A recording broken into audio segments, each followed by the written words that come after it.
Avant de démarrer cet épisode, j'aimerais vous parler d'une nouvelle idée qu'on a eue avec toute l'équipe de Nouvelle Voix. L'idée, c'est de faire des fiches de poste audio. Et oui, on le sait, c'est difficile de recruter dans cette pénurie de talents. Alors, on a eu cette idée géniale de mettre dans les fiches de poste à destination des candidats des mini-podcasts qui présentent les jobs de la voix même des futurs managers. Nous avons donc réfléchi à une nouvelle méthode de production de podcasts pour qu'il soit fait à distance, rapidement, et pour qu'ils puissent s'intégrer de manière très cohérente dans vos fiches de poste. Alors si vous travaillez sur des sujets de marque employeur, de recrutement, n'hésitez pas, la fiche de poste audio, ça sera une manière très innovante et très incarnée de présenter les jobs que vous avez à pourvoir. Bonne écoute. Bonjour à toutes et à tous, je suis David Gordon, le fondateur de l'agence de production de podcasts Nouvelle Voix. Et comme dans chaque épisode, je vous emmène dans une immersion au cœur des stratégies de communication des entreprises d'exception. Et pour cet épisode, après Disneyland Paris, après la RATP, après TF1, je suis dans une autre grande entreprise de médias. Je suis chez BFM TV, c'est là que Blanche Lamazer m'attend. Blanche, elle est directrice de communication de BFM TV, BFM Business et 10 autres chaînes d'infos locales, BFM Région. Blanche, c'est aussi une fidèle auditrice du podcast et lorsqu'elle m'écrit, il y a quelques semaines, un gentil mot sur LinkedIn pour me féliciter du podcast, j'en profite tout simplement pour lui proposer de m'ouvrir les portes de son bureau, de sa chaîne, et elle a accepté. Et vous allez voir, je ne regrette rien. Avec elle, on parle de stratégie de communication, de glocalisation de la com. Voilà, on parle de com comme on aime, pour vous, chers professionnels de la communication. Très belle écoute. Pour moi, une communication utile, c'est vraiment une communication qui arrive facilement à son public. Mon travail, en fait, ça consiste de valoriser les événements antennes, les émissions, mais aussi les personnalités et tout le travail de valorisation de la rédaction antenne et digitale. Et c'est aussi un travail d'image. D'aller justement peut-être parfois à l'encontre des idées reçues ou des préjugés que les gens peuvent avoir envers notre offre d'information. On a un réseau de correspondants incroyable, un réseau de reporters qui va partout sur le terrain. Ça, c'est vraiment notre force aussi à BFM TV.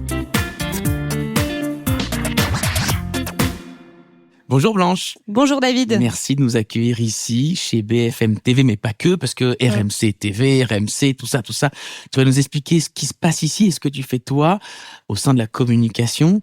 Tout à fait. D'abord, j'ai une première question. Alors, on va se promener au travers des plateaux tous les deux. Tu vas me faire visiter tout ça, mais la première question que j'ai envie de te poser, c'est la question classique dans ce podcast. C'est quoi une communication utile lorsqu'on est à la tête de la com de BFM TV, mais pas que, BFM Paris, on va en parler, tout ça. Ouais, on va en parler. Déjà, je suis ravie de vous accueillir. C'est super chouette de venir aussi chez nous. Pour moi, une communication utile, c'est vraiment une communication qui arrive facilement à son public et une communication claire. Ça paraît un peu basique comme ça. Je vais t'en parler un peu plus en détail, mais au sein de RMC BFM, on a un rédacteur. Donc, on a la chance d'avoir un rédacteur internalisé pour les campagnes de pub qui nous aide et parfois qui nous fait des accroches, mais incroyables, décalées, inventives, auquel etc. t'aurais pas pensé naturellement et lui, il trouve le truc, quoi. Et parfois, je suis obligée de lui retoquer en disant, on peut pas, parce qu'il faut que ça soit vraiment clair et le plus simple possible, encore une fois, le plus compréhensible possible pour le public qu'on vise. Bon, alors on va se promener un petit peu. Ouais. Une communication, elle doit être donc claire, elle arrive facilement auprès du public. Et ça, c'est un peu ton job. Raconte-nous ce que tu fais, toi, ici. Voilà, le périmètre de tes activités, Blanche. Alors moi, je suis directrice communication des chaînes BFM. Donc, on a BFM TV, mais on a aussi BFM Business et 10 chaînes d'infos locales.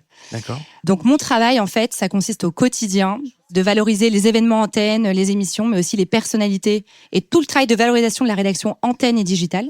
Et c'est aussi un travail d'image.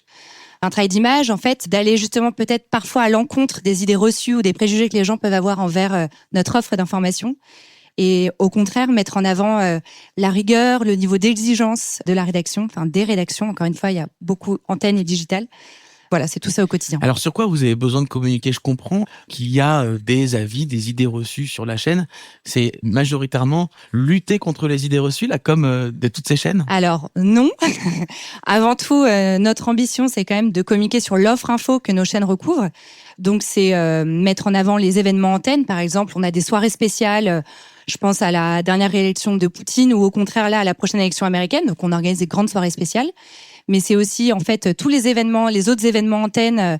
On a un service d'investigation chez BFM TV avec des grands reporters, et donc on produit des grands documentaires, Donc des c'est grands me reportages. communiquer sur le fait que c'est pas que du flux d'infos continues, c'est aussi autre chose. Il y a aussi autre chose, et en fait les gens peut-être méconnaissent. Donc justement, c'est mon boulot d'essayer de leur faire parvenir jusqu'à eux le fait que voilà, on organise, on propose des soirées spéciales avec des grands reportages et avec des débats derrière, etc. Le but, c'est quoi? C'est de mettre les chaînes au cœur du quotidien des Français, mais pas que pour du fil d'infos, mais aussi pour des événements, pour lutter contre les grandes chaînes sur les prime time, c'est ça aussi? Ouais, on va approfondir l'information. Il y a l'information vraiment quotidienne qui tourne, et qu'en fait, il y a des breaking news quand même. Donc ça, on les traite avec...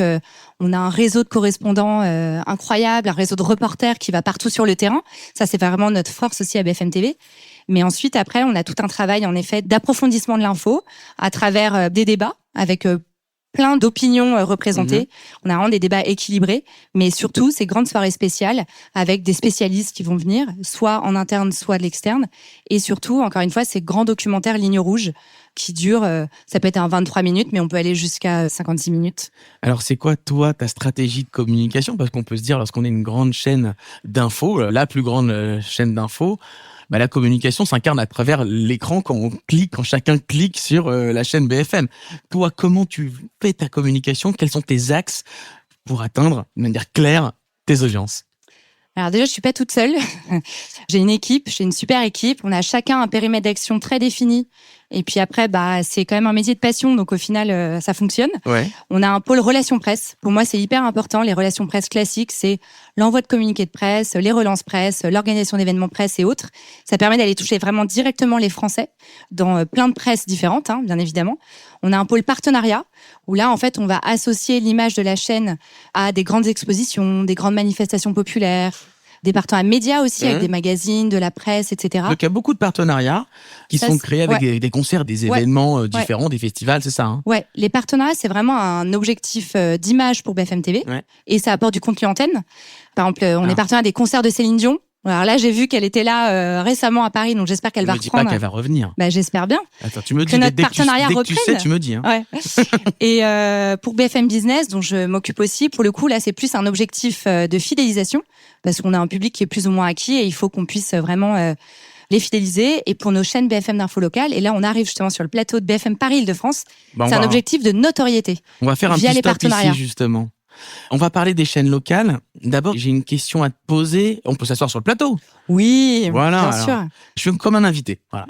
En même temps, je suis ton invité. Moi, je peux mettre la présentatrice. Mais toi, en tant que présentatrice. Présentatrice, voilà, présentateur, ils sont là.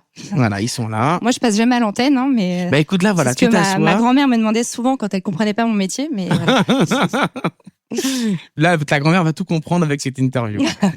Comment tu veux que les Français perçoivent les chaînes par rapport à la concurrence, à CNews, à France Info, à LCI?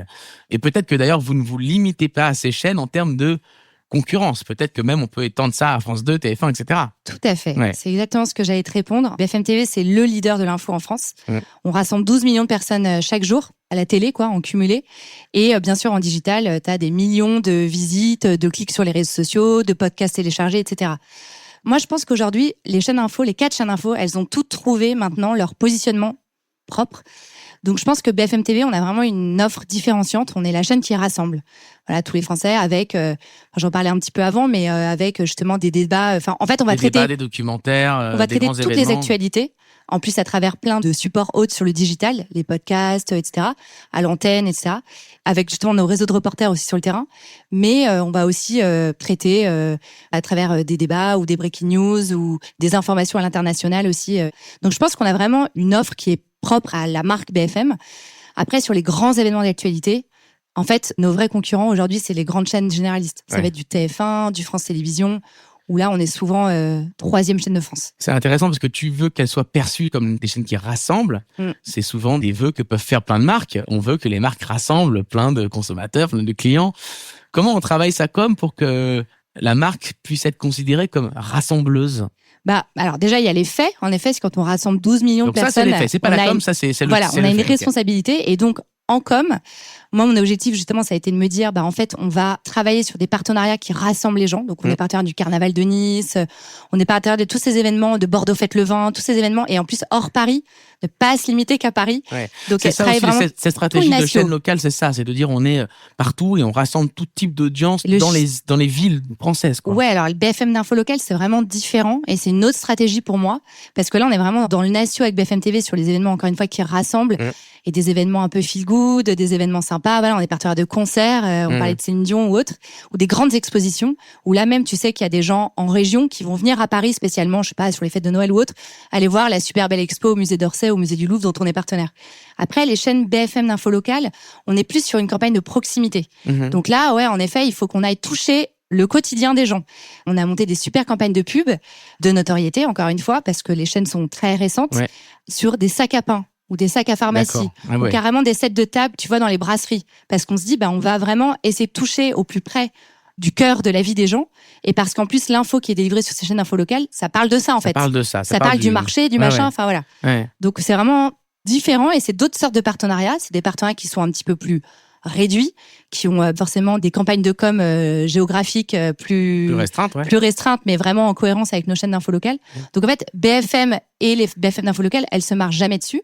Mais par exemple, le Carnaval de Nice, c'est un très bon exemple. On est partenaire à la fois avec BFM TV, parce qu'en fait, ça ramène du monde partout, voire même d'Europe, et avec BFM Nice Côte d'Azur, parce que pendant 15 jours, tous les Niçois et les Niçoises, ils vivent Carnaval de Nice. Ouais, tu localises la communication quelque part, parce que même s'il y a des communications qui sont différentes selon les villes, on sent quand même la patte de BFM partout, le logo.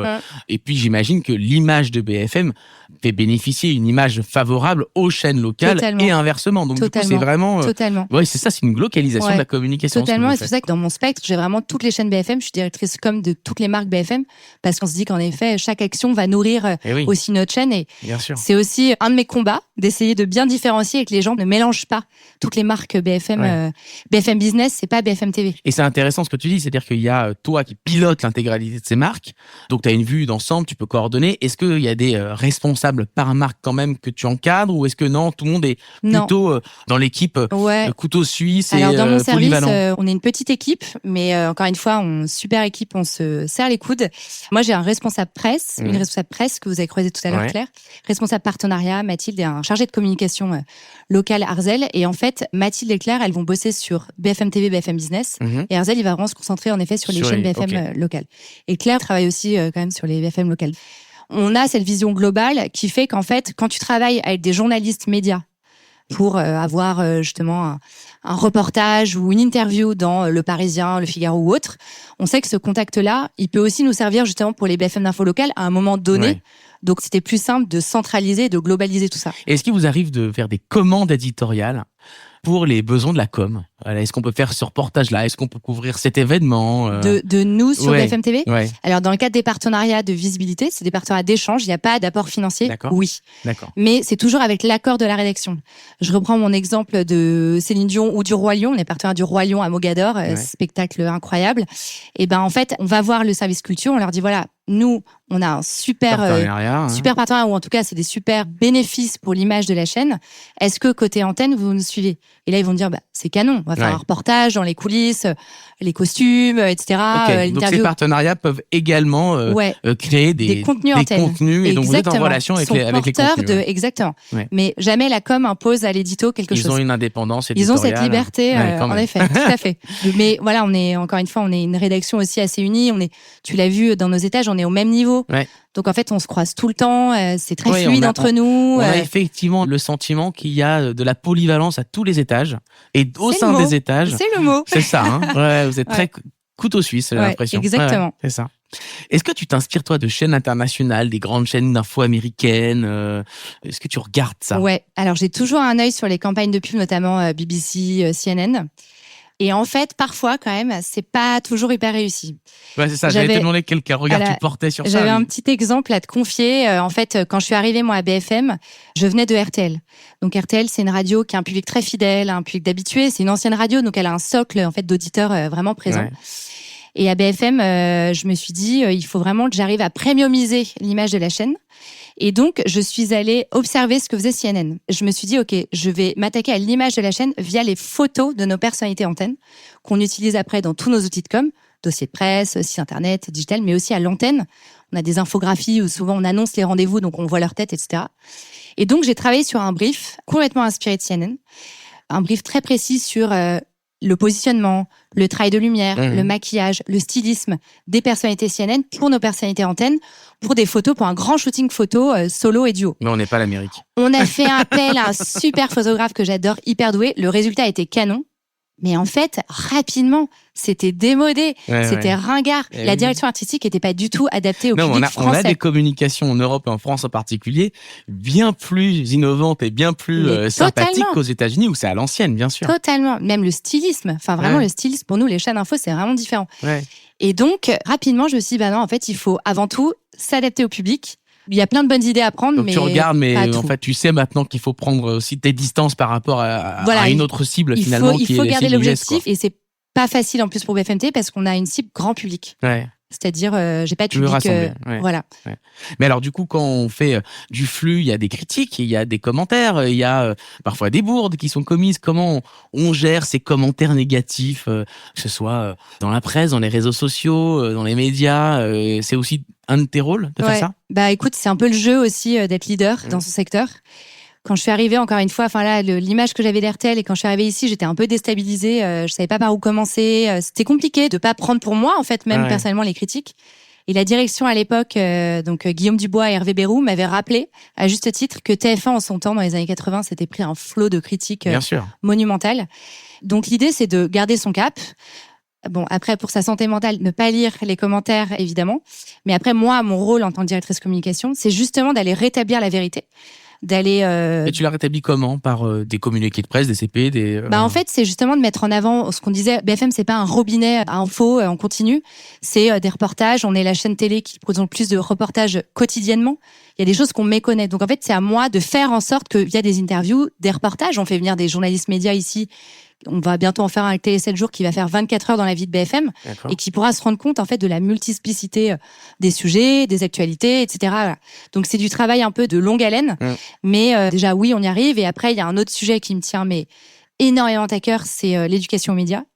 Je pense que dans notre monde actuel qui est très polarisé, très fracturé, nous, en tant que leader de l'information, on a notre rôle à jouer en fait dans la défiance envers les médias. Et donc on ouvre nos portes. On fait venir les gens, les téléspectateurs qui viennent ici visiter nos plateaux, qui font comme toi, là, David, qui voit ce plateau, qui échangent avec les gens, mais pas que avec les présentateurs, avec les gens en régie, avec les gens du digital, avec les chefs d'édition, enfin, tous les maillages. Ça sert à quoi d'ouvrir? Parce que c'est un budget, c'est une organisation. Ça sert à quoi concrètement? C'est quoi l'impact d'ouvrir? Je sais que vous faites des interventions dans les écoles aussi. Ouais, tout à fait. C'est quoi l'impact concret? Je me suis posé cette question. C'est super de faire tout ça, mais je me suis dit, ils ont une idée derrière la tête, c'est pas possible. C'est de la conquête de l'audience. Non, c'est vraiment pas la conquête d'audience, parce que BFM TV, on n'est pas dans un objectif de notoriété en soi. Tout le monde est en interaction avec la marque BFM en fait dans sa journée. Oui, donc ça suffit. On a déjà atteint un objectif de. Mais c'est plus la responsabilité. C'est juste que la chaîne, elle a une responsabilité immense quand tu parles à autant de monde. Et encore une fois, c'est pour réexpliquer la manière dont on fonctionne. En fait, c'est un objectif de transparence. D'accord. Donc le CLEMI, le Centre d'éducation aux médias qui travaille avec le ministère de l'Éducation nationale, ça fait 5 ans qu'on bosse avec eux et on fait des visites. En plein Covid, on faisait des visios avec des écoles, on pouvait plus se déplacer, mais on a continué ce lien avec eux. Encore une fois, moi je me suis dit, mais en fait, il n'y a pas du tout que les scolaires, c'est le grand public en général et on le voit bien sur les réseaux sociaux. Donc on a monté des visites, on en fait une par mois, à la fois RMC, à la fois BFM, où les gens viennent échanger avec plein de gens différents qui fabriquent l'information. Et après, ce qui était très important pour moi, ce qu'on s'en est parlé aussi un petit peu avant, c'était de pas n'être concentré qu'à Paris. Donc une fois par mois, voilà, on va en région. C'est la 3e saison du Tour de France BFM TV et vous. Et pendant 3 heures, moi, je fais venir une personnalité antenne qui vient en région. On fait venir un réalisateur d'un grand documentaire Ligne Rouge et on échange avec les gens. Et là, c'est vraiment sans langue de bois. Sans langue de bois. Sans langue de bois, pas de tabou. Et parfois, on se prend des critiques, des reproches, mais on est là pour échanger. Ça se passe toujours bien. On est dans la bienveillance quand même. On est dans le débat constructif. Mais c'est hyper important d'expliquer comment on fonctionne. Alors, sans langue de bois, je me souviens de quelques crises qu'a pu traverser, que ce soit RMC ou BFM. Je me souviens à l'époque de la prise d'otage de l'hypercachère. Je me souviens un journaliste qui avait donné un peu trop d'infos à l'antenne. Je me souviens de l'affaire Bourdin, etc. Donc, j'imagine derrière, à chaque fois, moi, en tant que communicant, qu'est-ce qui se passe en termes de com de crise à ce moment-là. Est-ce que tu peux nous décrire l'ambiance, le process qui s'enclenche lorsqu'il y a quelque chose qui se passe qui nécessite de réagir à une crise forte? Alors, l'hypercachère, moi, j'étais pas encore arrivée, donc j'ai pas du tout, en effet, été au courant de la manière dont ça a été géré. Et le pauvre journaliste à qui c'est arrivé a fait 1000 fois son mea culpa et on en avait parlé, etc. On sait bien que c'est sur le coup du truc et tout, mais voilà, mais en effet, je juge personne. Je me demande juste en tant que communicant comment on gère ça derrière. Alors, en fait, moi, je travaille avec Marc-Olivier Fogiel, qui est le directeur général de BFM TV et qui est enfin connaisseur des médias, fait ses préconisations, donc on travaille vraiment ensemble. Et pour donner un cas concret, en tout cas, peut-être un des plus récents qu'on a dû gérer, l'année dernière, le départ de Bruce Toussaint. Donc, Bruce Toussaint a quitté BFM TV, nous a annoncé son départ en début octobre. Donc, c'est vraiment la rentrée pour nous, parce qu'on est calqué sur le rythme scolaire. On démarre de septembre à juin pour partir chez TF1. Ça, c'est du jamais vu. Jamais un présentateur a quitté, en fait, en pleine saison. Milieu, donc, voilà, ça a été... il a fallu s'adapter, quoi. Et donc, une com de crise, tout simplement, en fait, c'est d'abord la direction qui va retravailler sur la refonte de la grille. Et après, nous, c'est toute la com qu'on va être autour de communiqué de presse pour annoncer justement la refonte de la grille des présentateurs. Concrètement entre une info et le communiqué. En 2 mois. Ah, c'est 2 mois. Parce que il n'y avait pas que le communiqué de presse, on a fait toute une campagne de pub pour aller justement réinstaller en janvier, parce qu'après la refonte de la grille, ça a eu lieu en janvier. Ouais. Et donc l'idée, c'était d'aller expliquer aux gens qu'en effet leurs habitudes aussi, peut-être de consommation de l'info changeaient, puisque Bruce ne serait plus sur BFM TV le matin. Et donc là, il faut imaginer une campagne, il faut briefer la créa, il faut imaginer une campagne, il faut trouver des supports. Et puis c'était en pleine période de décembre, de Noël, donc les gens sont un peu ailleurs. Alors moi, ça me fait sourire, Blanche, parce que de l'autre côté du miroir, moi à ce moment-là, j'étais chez TF1 avec Maëlys, qui est ton homologue directrice com de TF1, et j'avais l'envers du décor où elle m'expliquait, voilà, nous on est en train de construire le plateau, etc. Voilà. Donc c'était rigolo. Ouais. Je vais faire toutes les rédactions. Je vais découvrir tout l'envers du décor. Mais nous, on avait choisi de faire une campagne dans les gares, justement pour toucher les actifs, pour toucher en fait. Donc le support digital, forcément, quand tu dois aller vite, pour le coup, c'est plus réactif et plus facile de s'adapter qu'en affichage. En fait, on en a peu parlé parce que les tests techniques démarrent aujourd'hui, cette semaine. Donc forcément, on est vraiment très en avance de phase. Voilà, on a besoin d'être sûr que tout fonctionne. BFM2, c'est un projet canon. On est super excités. Normalement, ça arrive donc fin septembre. On lance une nouvelle chaîne, 100% numérique, qui sera vraiment une offre info complémentaire de ce qui peut se passer sur BFM TV en télé. C'est-à-dire que BFM TV, on est quand même dans le flux d'informations de la journée. Quand il y a des breaking news, en fait, il y a plein de prend le de reportages, de duplex qui étaient calés, qui passent à la trappe entre guillemets, parce qu'en fait, voilà, il y a une autre actualité qui écrase tout et on fait des choix, et la direction de la rédaction fait des choix et décide d'aller sur cette info. Et donc, en fait, BFM2, ça va nous permettre justement de pouvoir diffuser des reportages ou des meetings. Je pense à l'élection américaine. Là, on va diffuser bientôt le prochain débat Trump-Harris. C'est en pleine nuit. Autant dire que je suis pas sûre que tout le monde se lève à 3h du mat pour suivre ce débat, même si ça va être passionnant et hyper intéressant. Et donc, l'idée, c'est de pouvoir le rediffuser, par exemple, sur BFM2 en journée. Ça sera du direct commenté, avec les commentaires de nos spécialistes et autres. Et ça, c'est un projet hyper innovant. On est les seuls à le faire. C'est vraiment une innovation dont on est hyper fiers, qui est portée par Julien Maïkarek, qui est le patron du digital et qui, en termes d'idées, est toujours au top. Comment tu fais pour mesurer le succès de tes campagnes de communication? Est-ce que tu as des qualis? C'est jamais facile, ça. C'est pas facile parce que les audiences reflètent pas forcément que la communication, mais peut-être un peu aussi. C'est difficile. C'est difficile. Carrément. Déjà, les retombées presse. On a quand même un organisme de revues de presse, donc on voit toutes les revues de presse et toutes les interviews qu'on cale, etc. Les audiences, comme t'en parles, parce que quand même, on a des audiences quotidiennes. Donc, quand t'as fait une grosse com sur un ligne rouge, je sais pas, un grand documentaire, en fait, derrière, tu vois que ça a bien marché, tu te dis que quand même, un petit peu, t'as contribué à ces audiences. Après, c'est aussi, tout bêtement, les reportings que on a sur les campagnes de pub qui sont réalisées. Donc, encore une fois, on fait de l'affichage ou de l'affichage digital ou même sur les réseaux sociaux, etc. Et après, tout bêtement, j'ai envie de te dire que c'est dans les dîners de famille ou les fêtes entre amis où t'as quand même beaucoup de commentaires et de retours en direct. Les qualis, ça joue un rôle important pour vous?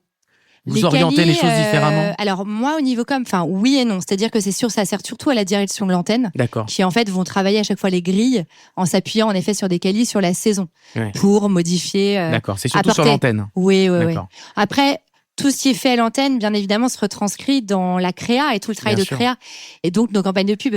En interne, on a la chance à RMC BFM d'avoir une agence de pub internalisée. D'accord. Donc, c'est super Vous avez parce une régie, ouais. on bosse avec eux, en fait, en direct. On bosse avec Samantha Schmidt, qui est directrice des marques et qui, du coup, vont se nourrir eux aussi des qualis ou de tous les ajustements qu'ils vont faire à l'antenne pour que ce soit vraiment harmonieux et cohérent, à la fois notre campagne externe et à la fois ça. Et après, nous, notre communication à l'externe, elle est vraiment basée sur un circuit de validation très important en interne. Donc, sur la rédaction de l'antenne qui va avoir ses qualis, etc. Ils voient ma campagne de pub, ils vont valider la créa parce que c'est en cohérence. Ils ont ça en tête. Voilà, donc on communique à l'extérieur vraiment en parfaite confiance et en parfaite cohérence. Merci beaucoup Blanche de nous avoir accueillis Je t'en prie, ici. c'était un plaisir. Un plaisir. Et en plus, je voulais te remercier parce que tu m'as envoyé un petit message il y a quelques semaines, quelques mois, en disant que tu appréciais ce podcast. C'est vrai. Et c'est ça qui a fait en sorte qu'on rentre en relation et que je vienne aujourd'hui te rencontrer. Écoute, c'est partagé, moi j'aime beaucoup. Je trouve que tu as plein d'invités différents et je trouve que le ton est très positif et ça fait du bien. Écoute, merci. Et ça donne des idées, ça donne plein d'idées surtout. Bon. Si tu avais un invité que tu aimerais que j'aille à sa rencontre, quel serait-il, quelle serait-elle ? Comme ça. Franchement, on vient d'en parler un petit peu avant, donc vraiment, il est en ligne depuis ce matin. Mais les Jeux Olympiques, j'ai été époustouflée en fait par l'image de marque des Jeux Olympiques de Paris 2024. J'ai suivi un peu de loin. Moi, je travaille avec les équipes communication de la mairie de Paris, mais je pense qu'ils n'étaient pas du tout là-dessus. Non. C'était vraiment une autre équipe. La com des JO. Incroyable. Alors, je vous renvoie vers le podcast qu'on a fait sur la création du logo Paris 2024, qui est incroyable. Et j'aimerais bien aussi en savoir plus sur la communication des JO. On va aller voir si du côté du COJO, ils peuvent nous répondre. Carrément. Je serai ta première auditrice. Merci Blanche de nous avoir accueillis. Et merci à Blanche pour m'avoir accueilli dans les bureaux, dans les travées de BFM Business. On a pu tout visiter et puis elle a pu partager avec beaucoup de sincérité, beaucoup de transparence ses enjeux, ses difficultés, son quotidien. Alors c'est pas forcément simple de travailler pour autant de sous-marques, même si c'est sous une grande marque BFM. C'est quand même un effort que de faire en sorte que les marques soient très localisées, qu'elles soient en partenariat avec des événements locaux, qu'elles soient vues partout, par tout le monde.